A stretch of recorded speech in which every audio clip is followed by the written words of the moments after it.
मुझे आंखें दिखाता है। माता पड़ोस में बैठी थी, वो रोने लगी और क्या कहती है, सुलाकर सोती थी जिसको मुझे सब भर जगाता है। जिसे मैं सुलाकर के सोती थी, आज वो मुझे रात रात भर जगाता है। ऐसे कटुवाणी बोलता है, उस कटुवाणी को याद करके करवटें बदलती रहती हूं, नींद नहीं आती। सुलाकर सोती थी जिसको मुझे सब भर जगाता है। सुनाई लोरियां जिसको वो अब ताने सुनाता है। जिसे लोरी सुनाई वो मुझे अब ताने सुना रहा है। सिखाने में उसे क्या कुछ कमी मेरी रही सोचूं, सिखाने में उसे क्या कुछ कमी मेरी रही सोचूं। और जिसे गिनती सिखाई वो मेरी गलती गिनाता है। मेरी आंखों का तारा ही मुझे आंखें दिखाता है। ऐसा है मेरा बेटा।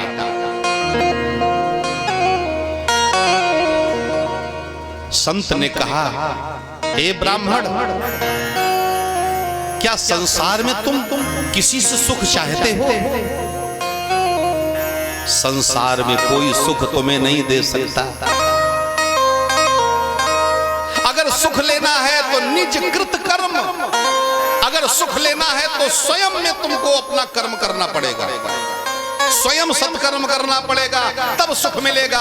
संसार में तुम किसी से सुख चाहो, ऐसा संभव नहीं। संसारी व्यक्ति तो तुम्हें सुख दे ही नहीं सकता। और सुनो, संसारी से प्रेम करना यह सर्वथा अज्ञान है। संसारी से प्रेम करना यह अज्ञान है। पता नहीं कब वो तुमको छोड़ के चला जाए, पता नहीं कब तुम उसको छोड़ के चले जाओ, ये जाना जा सकता। अगर तुम्हें प्रेम करना है तो जाओ परमात्मा से प्रेम करो, उसी को पुत्र मान लो, और वो तुम्हें कभी छोड़ के नहीं जाएगा। मीरा से लोगों ने पूछा, तुमने कन्हैया को पति क्यों बनाया? तो मीरा बोली, काय से पति का वरू और जो जिए और मर जाए, मैं ऐसे पति का वरू कि मोरी चूड़ी अमर हो जाए। ऐसे पति का क्या मैं वर्ण करूं जो जन्म ले और मरे। मैंने तो ऐसे पति का वर्ण किया है। मीरा कभी विधवा नहीं हो सकती। संसार की नारी विधवा हो जाए, लेकिन मीरा कभी विधवा नहीं हो सकती। मैंने ऐसे को पति बनाया है। तो संत ने कहा, जाओ जाकर के भगवान का चिंतन करो और पुत्र के प्रति सोचना बंद करो, भगवान की कृपा समझ करके जीवन यापन करो। जो है उस जो है ब्राह्मण ने कहा, ए संत, आप मेरी व्यथा को तो भी सुनो ना। क्या तुम्हारी व्यथा है? कहा, जब मैं अपनी अंजलि से जल अपने पितरों को देता हूं तो हमारे पितर हमारा जल नहीं स्वीकार करते। मेरे घर में आकर के कोई संत महात्मा भोजन नहीं करता। मैं जिस गाय को पालता हूं वो बांझ हो जाती है। मैं जिस वृक्ष को लगाता हूं उसमें कोई फल नहीं आता। बोलो, कैसा जीवन है मेरा? क्या ऐसे जीवन को लेकर के मैं जीऊं? अगर देना चाहते हो महाराज, मुंचा ज्ञानम प्रजारूपम बलिष्ठा कर्मणो गति विवेकम तु समाशाद्य त्यज संसार वासना। उस यति ने कहा, उस संत ने कहा, संसार की वासना को त्यागो, जाकर के भजन करो। तो उसने, ब्राह्मण ने जवाब दे दिया, कहा महाराज आपके ये वचन हमारे समझ में नहीं आते, अगर देना चाहते हो तो मुझे पुत्र दो, हमें ये वचन, ये उपदेश मेरी समझ में नहीं आ रहा है इस समय। विवेकेन तु समासाद्यम विवेकेन भवेक्तिम में पुत्रम देहि बलादपि। अगर देना चाहते हो तो अपने तपोबल से मुझे पुत्र दो। महात्मा जी ने मन में सोचा कि विनाश काले विपरीत बुद्धि। अब मैंने इसको इतना सिखाया, इतना समझाया, लेकिन ये नहीं माना।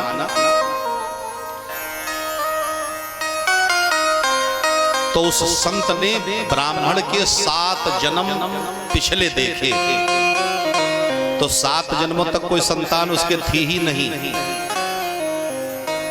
उसके बाद जिस जन्म में सामने खड़ा है उस जन्म में तो कोई संतान का योग है ही नहीं, और उसके बाद 7 जन्म आगे के देखे तो आगे भी 7 जन्मों तक कोई संतान नहीं है। और जब ऐसा संत ने देखा तो विचार किया, अब मैं इसे संतान दूं तो कैसे दूं? लेकिन महाराज, सूत जी महाराज कहते हैं कि ब्रह्मा के लेख को मिटने वाला केवल संत होता है। अगर संत चाहे तो ब्रह्मा के लेख को मिट सकता है। आज संत ने उस ब्रह्मा के लेख को किनारे रख दिया और झोली में हाथ डाला और एक फल निकाला, और संत जो है ब्राह्मण से कहा, ये लो, जाकर के अपनी पत्नी को खिला देना, मैं तुम्हें आशीर्वाद देता हूं, तुम्हारे घर में पुत्र रत्न होगा। जैसे सुना, ब्रह्म वाक्यम सदा सत्यम, संत वाक्यम सदा सत्यम, ऐसा सुनकर के बड़ा प्रसन्न हो गया, भागता हुआ गया और जाकर के अपनी पत्नी से कहा, ए देवी, ये फल खा लेना, हमारे घर में भी कोई जो है बाल रूप में आएगा और हमारा भी जीवन दिव्य हो जाएगा, संसार के तानों से हम मुक्त हो जाएंगे, पुरखे भी हमारे प्रसन्न होंगे, अरे हमारे घर में भी जो है खुशियां होंगी, कोई दीपक जलाने वाला होगा। अब धुंधली तो बड़ी ही कुत्सित विचारों की थी, उसने कहा फल रख दीजिए, मैं खा लूंगी। ऐसा कह करके महाराज जी ने फल रख दिया और चले गए। उसने अपनी पड़ोसन को बुलाया और कहने लगी, बहना, ये फल हमारे लिए तो बड़ा ही खतरनाक है, इस फल को मैं खाऊंगी, गर्भ धारण करूंगी, मेरा जो स्वरूप है वो नष्ट हो जाएगा, और जब फल जो है ये गर्भ धारण करूंगी तो मैं निर्बल हो जाऊंगी, और जब निर्बल हो जाऊंगी भागने में भी असमर्थ हो जाऊंगी, गांव में कहीं आग लग गई या चोर या डाकू आ गए तो सभी भाग जाएंगे और मैं रह जाऊंगा। देखिए कितने तुच्छ विचारों की धुंधली है। और उसने एक बात और कही, उसने अपनी पड़ोसन से कहा, बहना, हमारी जो ननंद आती है, ननंद, और जब ननंद आती है तो उनसे जब झगड़ा होता है तो उनसे मैं सदैव 21 रहती हूं। ननंद हमसे कभी झगड़े में जीतती नहीं, और जब मैं फल खाऊंगी, गर्भ धारण करूंगी तो मैं दुर्बल हो जाऊंगी, शक्तिहीन हो जाऊंगी, और जब हमारी ननद आएंगी और उनसे झगड़ा होगा तो मैं उनसे हार जाऊंगी, और जब वो मुझे हरा देंगी तो सब जितना धन है उठा करके ले जाएंगी। बोलो नुकसान है कि नहीं है? बहना ये बताओ, मुझे ये फल नहीं खाना है, बोलो क्या करूं मैं इस फल का? पड़ोसन ने कहा, तू ये क्या उल्टा सीधा बक रही है, अरे फल खा ले, तेरे पति कितने परेशान हैं, तेरे घर में पुत्र होगा। उसने कहा, तुम हमारे मतलब की बात नहीं कर रही हो, जाओ भागो। अपनी पड़ोसन को भगा दिया, और उसी गांव में उसकी एक बहन ब्याही है, वो भी धुंधली के ही विचारों की है। उसे बुलाया, बहना क्या बोली? बोली अपनी बहन से, बहन बचा ले प्राण, यह फल आया है मुझे निश्चय काल समा। ये फल हमारे लिए बिल्कुल काल के समान है, बहन कोई उपाय बताओ। तो बहन ने कहा, बहना तुम क्यों परेशान हो, मेरे होते हुए परेशान। देखो हमारे पति बड़े ही लालची हैं और अभी 2-4 दिन 10 दिन हुए हैं मैंने गर्भ धारण किया, तो मेरे पति को कुछ धन दे देना और ये जो मुझसे पुत्र होगा मैं तुम्हें दे दूंगी। लेकिन शर्त यह है कि 9 महीने तक अपने पति से छुप कर के तुम्हें रहना होगा। धुंधली ने कहा ये मेरी जिम्मेदारी है, और कहा जब मेरे पुत्र होगा तो मैं गुप्त रूप से तुम्हें पहुंचा दूंगी और तुम शोर मचा देना, पुत्र हुआ है, पुत्र हुआ है। तो धुंधली ने कहा, बहना एक बात बता, जब मैं शोर मचा दूंगी कि पुत्र हुआ है, लेकिन पुत्र को खाने पीने की व्यवस्था कैसे करूंगी मैं? अरे जन्म तो तू देगी, मैं उसे दूध कैसे पिलाऊंगी? अरे तो कह देना कि ये संयोग है, विधि का विधान है, संत का आशीर्वाद है, अब पुत्र हो गया, लेकिन खाने की व्यवस्था पीने की व्यवस्था भगवान ने नहीं दी। और कह देना कि जिस तारीख में मेरे पुत्र ने जन्म लिया है उसी तारीख में मेरे बहन के पुत्र ने जन्म लिया है और मेरे बहन का पुत्र मर गया है, और उस तू बहाने से मुझे बुला लेना, मैं तेरे बेटे का पालन पोषण कर दूंगा। देखिए भैया योजना बन गई, और योजना जब बन गई अब वैसे ही गुप्त रूप से रहने लगी वो धुंधली। अब जाते समय बहना से बोली, ये फल क्या करूं? अरे का फल सामने गैया बंधी है उसे खिला दे। फल गाय को खिला दिया गया, महात्मा जी ने जो दिया था, और स्वयं गुप्त रूप से रहने लगी। अब देखो समय गुजरा, कालांतर में उसी योजना के द्वारा उस बहन के जब पुत्र हुआ तो रात्रिकालीन बेला में धुंधली के पास चुपके से छोड़ गई। धुंधली ने शोर मचाया, मेरे पुत्र ने जन्म लिया है। और इधर संत का वाक्य कभी झूठा नहीं होता, गाय के भी एक पुत्र ने जन्म लिया। उसका सारा शरीर तो मनुष्य का है और कान गाय के जैसे। विद्वानों ने उसका नाम रखा गोकर्ण। धुंधली से कहा गया तुम्हारे बेटे का नामकरण करूं, तो धुंधली ने कहा नहीं नहीं, मेरे बेटे का नामकरण मत करो, मैं अपने बेटे का स्वयं नामकरण करूंगी। हमारा नाम है धुंधली, तो मेरे बेटे का नाम है धुंधकारी। बोलो गोविंद भगवान की जय हो। अब देखिए दोनों बालक एक ही छत के नीचे पलने लगे, और धुंधकारी महापातकी वेश्यागामी शराबबाजी करने वाला, निरंतर शिकार खेलता है, 2-4 कुत्ते साथ में रखता है, काला कुरूप स्वरूप है, ब्राह्मण के घर में जन्म लिया है, लेकिन महीनों हो जाता है स्नान नहीं करता है।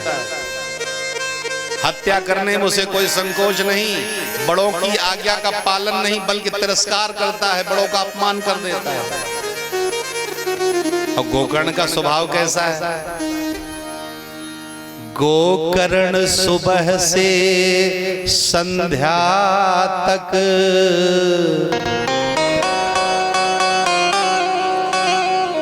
पूजन में समय गमाता है।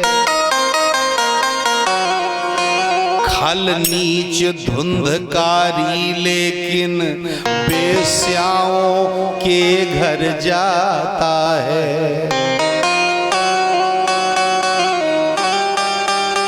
धुंधकारी वेश्यावृत्ति में लीन हो गया, और गोकर्ण सदैव भगवान का चिंतन करते हैं, बड़ों की आज्ञा का पालन करते हैं। और एक गोकर्ण के जीवन में बड़ी विशेष बात है कि जिधर से गोकर्ण निकलते हैं तो लोग दौड़ करके आते हैं और आकर के और गोकर्ण से को प्रणाम करते हैं। क्या कहते हैं? ब्राह्मण देवता मेरे घर में एक बार कदम रख दो, मेरी भी कुटिया पवित्र हो जाए। और जब धुंधकारी निकलता है गलियों से तो लोग अपने गेट बंद कर लेते हैं, भैया जल्दी भागो नहीं तो दुष्ट आ रहा है, पता नहीं क्या कर बैठे। संसार में 2 प्रकार के लोग होते हैं, एक आवे तब आनंद और एक चले जाएं तब आनंद। कागभूषुंडी जी जब कथा सुना रहे हैं नीलगिरी पर्वत पर। तो यही तो प्रश्न किया है गरुण जी ने। कहा कागभूषण जी महाराज एक प्रश्न मैं करना चाहता हूं। क्या? कहा संसार में सबसे बड़ा सुख और संसार में सबसे बड़ा दुख क्या है? तो वो एक चंडाल पक्षी कौवा कागभूषण जी कहते हैं कि संसार में सबसे बड़ा सुख और सबसे बड़ा दुख क्या है? सुनो, नहीं दरिद्र सम दुख जग माही, नहीं दरिद्र सम दुख जग माही, नहीं दरिद्र सम दुख जग माही, नहीं दरिद्र सम दुख जग माही, नहीं दरिद्र सम दुख जग माही, नहीं दरिद्र सम दुख जग माही, नहीं दरिद्र सम दुख जग माही, नहीं दरिद्र सम दुख जग माही, संत मिलन सम सुख जग नाही, संत मिलन सम सुख जग माही, संत मिलन सम सुख जग नाही, संत मिलन सम सुख जग माही, नहीं दरिद्र सम दुख जग माही और संत मिलन सम सुख जग नाही।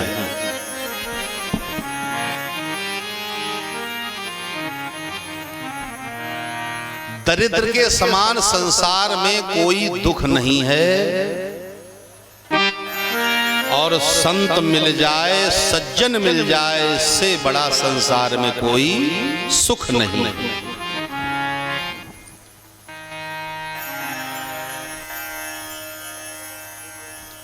बोलिए कन्हैया लाल की, श्री भागवत भगवान की। संसार में दो प्रकार के लोग हैं, एक आए तब आनंद, सज्जन अगर जीवन में आ जाए तो आनंद, और दुष्ट जीवन से चला जाए तो आनंद।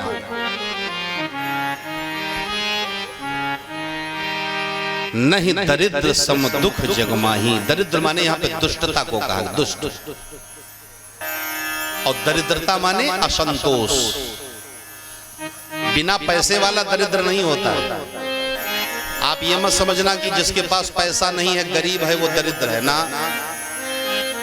जिसके पास पैसा नहीं है वो गरीब कहा जा सकता है लेकिन दरिद्र नहीं। दरिद्र कौन है? असंतोषी। संसार में सब कुछ है लेकिन फिर भी उसे संतोष नहीं है। इससे बड़ा दुख किसी को नहीं। एक सेठ जी ने अपने मुनीम से कहा जरा हमारी संपत्ति को आंको, कितनी पीढ़ियां पड़े पड़े आराम से खा सकती हैं। तो 1 महीने तक उसने जोड़ घटाना किया मुनीम ने और कहा सेठ जी आपकी 17 पीढ़ियां बैठे बैठे खा सकती हैं, कुछ न करें। तो वो सेठ चिल्ला करके रोने लगा। मुनीम ने कहा आप क्यों रो रहे हैं? अरे इतना आपके पास धन है फिर भी रो रहे हैं। सेठ ने कहा 17 पीढ़ी बैठे बैठे खाएंगी लेकिन उसके आगे आने वाली क्या करेंगी, इसलिए मैं रो रहा हूं। जीवन का असंतोष ही सबसे बड़ा दरिद्र है।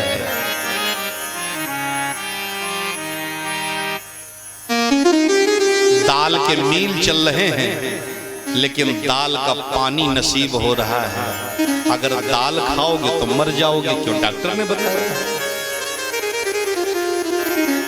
शुगर की फैक्ट्री चल रही है, बिना शक्कर की चाय। फैक्ट्री क्या? शुगर की चल रही है। जीवन में कहीं दुष्ट ना आ जाए तो जिधर से धुंधकारी निकलता है उधर लोग अपना गेट बंद कर लेते हैं। घर बंद कर लेते हैं। देखिए धुंधकारी के विषय में लिखा है,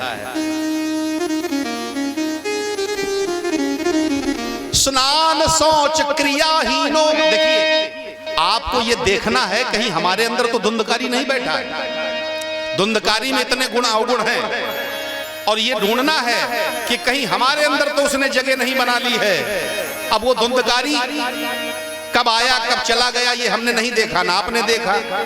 जो संतों ने बताया वो हम आपको बता रहे हैं, लेकिन हम अपने अंदर धुंधकारी देखें कि कहीं धुंधकारी हमारे अंदर तो नहीं बैठा है। स्नान शौच क्रियाहीनो दुर्भक्षी क्रोधवर्धिता दुष्परिग्रह करता च स्वहस्ते न भोजनम। धुंधकारी के अंदर कितने अवगुण हैं। महीनों हो जाता स्नान नहीं करता और उसके बाद में रात्रि में देर से सोता है और सूर्योदय होने के बहुत देर बाद तक सोता रहता है। देखो सूर्योदय के बाद तक अगर जो सोते हो आप तो समझ लेना आप अपनी हानि कर रहे हो, क्योंकि सूर्योदय के बाद तक सोने वाले व्यक्ति का यश नष्ट हो जाता है, उसका तेज चला जाता है, उसके जीवन की जो प्रगति है, जो गति है वो रुक जाती है और लक्ष्मी जी रुष्ट हो जाती हैं। सूरज तुम्हें न जगावे, सूरज को तुम जगाओ। सूरज तुम्हें जगाएगा, ठीक नहीं। जल्दी सोने का प्रयास करो और जल्दी उठने का प्रयास करो। जो विद्या अध्ययन करते हैं विद्यार्थी वो ब्रह्म मुहूर्त में उठे। मैं वादा करता हूं जो विद्यार्थी ब्रह्म मुहूर्त में उठकर के विद्या अध्ययन करता है उसे कोई फेल नहीं कर सकता। नियम जरूरी है। नेम बनावे प्रेम को, प्रेम बनावे नेम, और जागर नेम न प्रेम है, ताघर कुशल न छेम। नियम जरूर होना चाहिए जीवन में। तो वो धुंधकारी महीनों स्नान नहीं करता और उसके बाद में क्रिया से विहीन है। ब्राह्मण घर में जन्म लिया, कभी ना तो संध्या करता ना बंधन करता। और स्नान शौच क्रियाहीनो दुर्भक्षी, बड़ा ही दुर्भक्षी माने मांस मदिरा का सेवन करने वाला। क्रोध वर्धिता, बात बात में क्रोध करता हो, इतना क्रोधी है, क्रोध आ जाता है तो मरने मारने पे तैयार हो जाता है। कभी कभी तो माता से झगड़ा होता है तो माता को तो नहीं पीटता है, स्वयं सर फोड़ लेता है और अपने को प्रताड़ित करता है, इतना क्रोधी है। और उसके बाद में दुष्परिग्रह करता, जो वस्तुओं को रखना है वो भी रखता है और जो नहीं रखने वाली वस्तु उनका भी संग्रह करता है। दुष्परिग्रह करता च स्वहस्तेन भोजनम, क्या करता है, इतना कुविचारी है कि मुर्दे के हाथ का भी छुआ हुआ भोजन कर लेता है, इतना कुविचारी है। स्वहस्तेन भोजनम, अब ये इतने अवगुण हैं उसके अंदर। और सबसे पहले उसके अंदर अवगुण क्या आया, झगड़ा करना, लोगों से। और देखो सबसे ये जो बाजियां हैं हमारे जीवन में, एक बाजी ऐसी है जो जब आती है तो सारी बाजियां पीछे लाइन लगा के खड़ी हो जाती है। जैसे शराबबाजी, भांगबाजी, गाजाबाजी, वेश्याबाजी, ये सारी बाजियां हैं। तो इन बाजियों को बुलाने वाली एक ही बाजी है जिसका नाम है नक्शेबाजी। जब नक्शेबाजी आवे समझ लो सब बाजियां लाइन लगा के खड़ी हुई है। एक बालक को हमने देखा, युवा था, युवा। तो वो रोड पे चले और इधर भी जाए फिर उधर सांप के जैसे चले ऐसे ऐसे और गाना गावे, जब हम जवां होंगे जाने कहां होंगे। तो उसकी सांप की जैसी जब हमने चाल देखी तो हमने कहा लल्ला इधर आओ। क्या? हमने कहा हमें पता है तुम जब जमा होगे तो कहां होगे। बोला कहां? हमने कहा तुम्हारी दो जगह हैं, या तो तुम जेल में होगे या फिर अस्पताल में होगे, क्योंकि तुम्हारी चाल ही बता रही है कि तुम भविष्य तुम्हारा कैसा है। ये धुंधकारी जैसी चाल जब नक्शेबाजी आई तो सारी जीवन में बाजियां तैयार हो गईं और उसने बाजियों में संलग्नता तैयार कर दी और वेश्याओं के घर जाता है, शराबबाजी करता है, कोई बाजी उससे बाकी नहीं है। एक दिन उसने क्या किया, माता जी से धन मांगा तो माता ने जब मना कर दिया तो उठाया डंडा और डंडा लेकर के माता को पीटने लगा। पिताजी दौड़े, पिताजी को भी पीटा। ओहो, डंडों से माँ की सेवा की, लातों से गुरु सत्कार किया, जो कुछ घर में जर जेवर था वह सब कुछ बंटा धार किया, वह सब कुछ बंटा धार किया। आज जब आत्मदेव को पीटा उस धुंधकारी ने तो आंखें खुल गईं। याद आई उस यति की, याद आई उस महात्मा की जो महात्मा कह रहा था बेटा जाओ ब्राह्मण देवता लौट जाओ, इस पुत्र के विषय में तुम जिद मत करो। जो बड़े बड़े उदाहरण देकर के हमको समझा रहा था वो गुरु, वो संत कहता था बेटा कोई जरूरी नहीं है कि पुत्र तुम्हारी सेवा ही करे, अभी तुम बड़े सुखी हो। कितना पीटा अपने पिताजी को कि सारे शरीर में रक्त रंजित हो गया आत्मदेव, और भाग करके अपने बेटे के पास पहुंचा। कौन? गुरुपुत्र, जो गौपुत्र हैं। देखो गौपुत्र जो गोकर्ण है वो भी आत्मदेव को पिताजी ही कहते हैं और पिताजी कह करके संबोधित करते हैं। तो आत्मदेव पहुंचा और अपने बेटे से बोला बेटा बेटा, हाँ पिताजी, ये बताओ तुम इतने सदाचारी और तुम्हारा वो भाई इतना दुराचारी क्यों है? गोकर्ण ने कहा पिताजी ये दुनिया की खेती है, अब इस चक्कर में आप मत पड़ो और चलो चल करके भगवान का भजन करो। देखो आपको कितना पीटा है उस पुत्र ने आपका शरीर तो रक्त रंजित हो गया है। क्यों आप इस संसार में बिधे हुए हैं? क्यों नहीं छोड़ देते इस संसार की जंजाल को? चलिए चल करके हमारे साथ भजन कीजिए। देखो भाई तैयारी सबको करनी है। गोकर्ण ने जो अपने पिताजी को उपदेश किया, ये भागवत जी में गोकर्ण गीता के नाम से जाना जाता है। देह स्थिर मांस रुधिरे भिमतिम त्यजत्वम जाया सुतादिषु सदा ममतां विमुंच पश्यानिशं जगदितं क्षणभंग निष्ठम वैराग्य राग रसिको भवभक्ति निष्ठ। ये जो देह है ना, ये हाड़ मांस और रक्त का एक पिंड है। देह स्थिर मांस रुधिरे भिमतिम त्यजत्वम जाया सुतादिषु सदा ममतां विमुंच। ये जो रिश्ते नाते हैं, पत्नी बेटा बेटी परिवार संसार इष्ट मित्र, अरे सब इनको छोड़ो।